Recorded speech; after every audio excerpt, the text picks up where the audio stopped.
എന്താ ശരിക്കും ഇതിന്റെ ഈ ഗ്ലിറ്റും ഗ്ലാമറും ഒന്നും മോഹിപ്പിക്കാതെ ശരിക്കും ഈ പ്രസിദ്ധി അല്ലെങ്കിൽ ഇപ്പോൾ ഒരു സ്റ്റാർ വരുമ്പോൾ കുറേ ആള് കൂടുന്നു അങ്ങനത്തെ ഒരു കയ്യടികൾ ഫോട്ടോഗ്രാഫറിന്റെ ക്ലിക്ക് അതൊന്നും മോഹിപ്പിക്കാത്തത് എന്താ?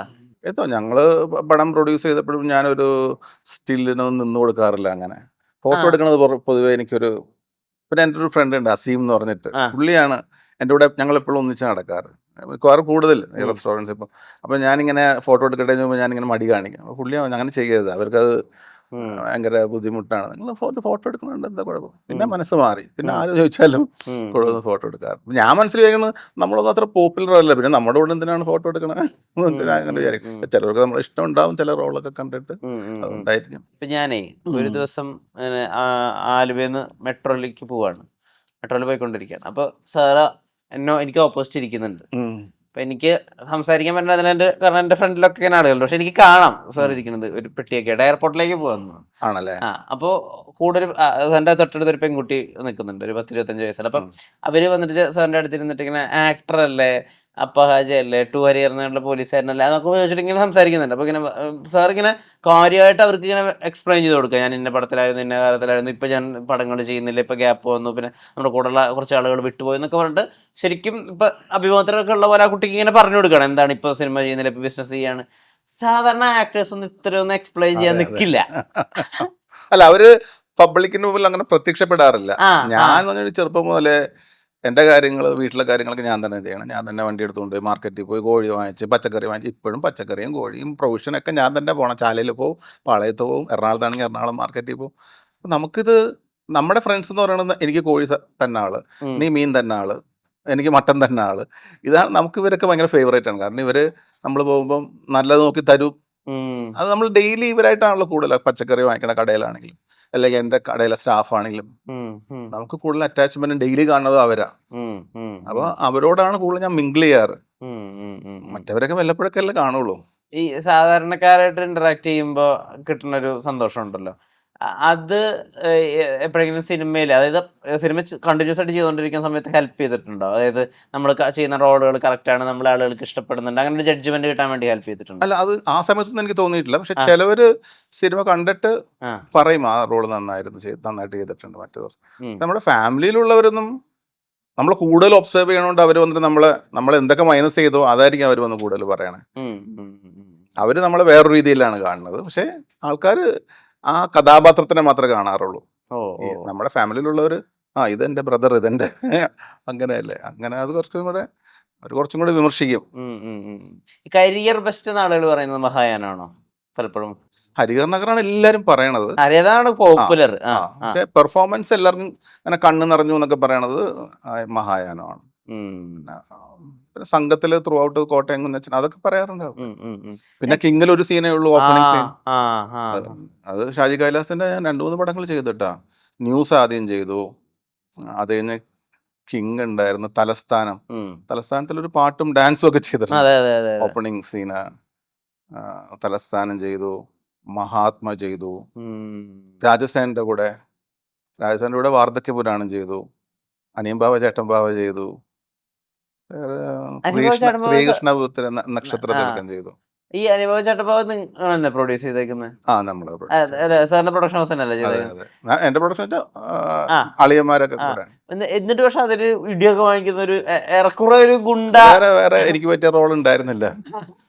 അപ്പൊ അങ്ങനെ ഒരു പ്രൊഡ്യൂസറുടെ കാർക്കശ്യം കാണിക്കാം എനിക്ക് കുറച്ച് അങ്ങനെ ഒന്നും ഇല്ലായിരുന്നല്ലേ?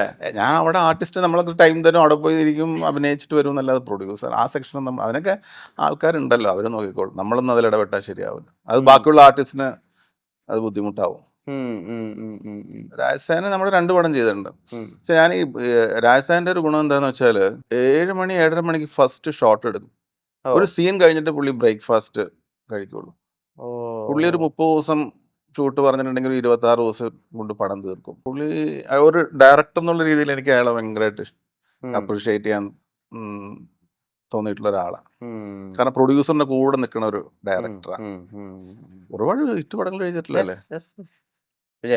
എത്ര ഹിറ്റുകൾ, മേലപ്പറമ്പൊക്കെ മലയാള സിനിമയെ മാർക്ക് ചെയ്തിട്ടുള്ള സിനിമയല്ലേ, അയ്യോ ഗംഭീര സിനിമയല്ലേ. ഈ പുതിയ കാലത്തെ സിനിമകൾ കാണുമ്പോൾ, അല്ലെങ്കിൽ പുതിയ കാലത്തെ മലയാള സിനിമ മാറി എന്നൊക്കെ ഒരുപാട് പേര് പറയുന്നുണ്ടല്ലോ, ഇപ്പൊ ലോക വരുന്നുണ്ട്, അല്ലെങ്കിൽ പടക്കളം പോലത്തെ സിനിമകൾ, എക്കോ പോലത്തെ സിനിമകള്, കുമ്പളങ്ങ നൈറ്റ്സ്, ഇതൊക്കെ കാണുമ്പോ ഈ ഇതെല്ലാം എന്റെ ഫേവറേറ്റ് പടങ്ങളാണ്. ഇപ്പൊ അതിലൊക്കെ എനിക്ക് ചെയ്യാൻ പറ്റുന്ന എന്തെങ്കിലും ഉണ്ട്, എനിക്ക് സാധ്യതയുണ്ട് ഒരു നടൻ എന്നുള്ള രീതി, അങ്ങനെ കോൺഫിഡൻസ് തോന്നാറോ? അങ്ങനെ ഇല്ലേ? അങ്ങനെ ചിന്തിക്കാറേയില്ല. നമുക്ക് വരേണ്ടത് നമുക്ക് വരും. ആ പിന്നെ അതിന് മെനക്കെടണോട്ടോ, അല്ലെങ്കിൽ ഒന്നും വരുമൊന്നുമില്ല. ആ അതിനുവേണ്ടി ഇപ്പൊ നമ്മൾ അഭിനയിക്കണം എന്ന് പറഞ്ഞിറങ്ങി നമ്മൾ പോയി മീറ്റ് ചെയ്ത് നമ്മൾ സംസാരിച്ച് അങ്ങനെ റോളുണ്ടോ ആ സമയമാകുമ്പോൾ നമ്മളൊന്നും കൂടെ വിളിച്ച് അങ്ങനെയൊക്കെ തന്നെ റോള് കിട്ടൂല. അത് വെറുതെ നമ്മൾ വീട്ടിലിരുന്ന നിന്നെ അഭിനയിപ്പിക്കാന്നൊന്നും പറഞ്ഞാൽ ആരും വിളിക്കൂല. അതൊരു നെറ്റ്വർക്കിംഗ് കോണ്ടാക്റ്റും ബിൽഡിംഗ് ഒക്കെ വേണമല്ലേ? പിന്നെ വേണം, അല്ല അതിന് മെനക്കെടണം, വിളിക്കണം, അവരുടെ നമ്പർ തപ്പിയെടുത്ത് ഡയറക്ടറിനെ വിളിക്കണം, പ്രൊഡ്യൂസറിനെ വിളിക്കണം. അതിന്റെ പുറകെ നമുക്ക് അതൊന്നും സിനിമയൊന്നും കിട്ടുമൊന്നുമില്ല. കാരണം അങ്ങനെ വിളിക്കുന്നവരുണ്ടാവില്ല. അപ്പൊ അവരെയല്ലേ കൂടുതൽ ഓർക്കുള്ളൂ. അവൻ ഇന്നലെ എന്നെ വിളിച്ചിരുന്നു, അവനൊരു വേഷം കൊടുക്കണം, അങ്ങനെ നമ്മളെന്നോ വിളിച്ചെന്ന് പറഞ്ഞിട്ട് ഓർക്കണമെന്നില്ലല്ലോ. അവരെ പുറകെ നിൽക്കണം. അങ്ങനെ നിരന്തരമായിട്ട് വിളിച്ചിട്ട് ഡെന്നിസ് ജോസഫ് ഒക്കെ ഉള്ളപ്പം നമ്മൾ ഇങ്ങോട്ട് വിളിക്കുമായിരുന്നു. ഡെന്നിസ് ജോസഫ്, ജോഷിയേട്ടനൊക്കെ ഇങ്ങോട്ട് വിളിക്കും. സാർ പക്ഷെ ഇപ്പോഴും സിനിമ ചെയ്യുന്നുണ്ടല്ലോ ഇപ്പൊ പുള്ളി ഭയങ്കര ടെക്നീഷ്യൻ അല്ലേ?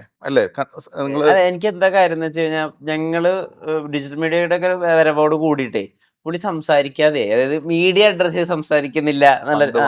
അതെ, പുള്ളി എന്നെ പോലെയാണ്. ഇപ്പോഴൊക്കെ പിന്നെയും ഫംഗ്ഷനൊക്കെ പോയിട്ട് ഫോട്ടോ എടുക്കാനൊക്കെ നിൽക്കും. മറ്റേത് അതുപോലും സ്റ്റേജിലോട്ട് കയറൂല, ആവശ്യമില്ല ഇന്റർവ്യൂ കൊടുക്കൂല, ഒന്നിനും സമ്മതിക്കൂല. മാത്രമല്ല നമ്മൾ കേട്ടിട്ടുള്ള കഥകളൊക്കെ ഗർജിക്കുന്ന സിംഹം ഇമേജിലാണ് നമുക്ക് മനസ്സിലായിട്ട് സമയം മാത്രം. അല്ലാതെ പുള്ളി ഭയങ്കര ഭാവമല്ലേ. അല്ല, ഞാൻ അഭിനയിക്കപ്പെടുന്ന ഷൂട്ട് ചെയ്യുന്ന സമയത്ത് ഇങ്ങനെ ഞാൻ കേട്ടിട്ടൊന്നുമില്ല. ഇപ്പോഴാണ് അവസാനമൊക്കെയാണ്. എനിക്ക് ഒരു പ്രായത്തിന് വ്യത്യാസം തന്നെ ആയിരിക്കും. അല്ലെങ്കിൽ ചില മനുഷ്യരായിരുന്നല്ലേ. പിന്നെ പുള്ളി വർക്ക് ചെയ്യണ സമയത്ത് പുള്ളി കറക്റ്റായിട്ട് കൊടുക്കണം. പുള്ളി ഷോർട്സ് ഒക്കെ വെക്കണം, അങ്ങനെയാണ്. അപ്പൊ പുള്ളിയുടെ ഈ ടൈമിങ്ങും കാര്യങ്ങളൊക്കെ കറക്റ്റ് ആവണം. ക്യാമറയും ആർട്ടിസ്റ്റും തമ്മിൽ സിങ്ക് ആവണം. ഫാസിലിക്കാന്ന് പറഞ്ഞ ആള് അഭിനയിച്ച് കാണിച്ചു തരും. ജോഷിയേട്ടൻ അങ്ങനെയല്ല, ഇങ്ങനെ എടാ അതല്ലടാ മറ്റേത്, ഇങ്ങനെയല്ല, അങ്ങനെ പറയുള്ളൂ. ഒരേ ഡയറക്ടേഴ്സ് ഒരേ രീതിയാ അഭിനയിച്ച് കാണിച്ചു തന്നവരുണ്ട്.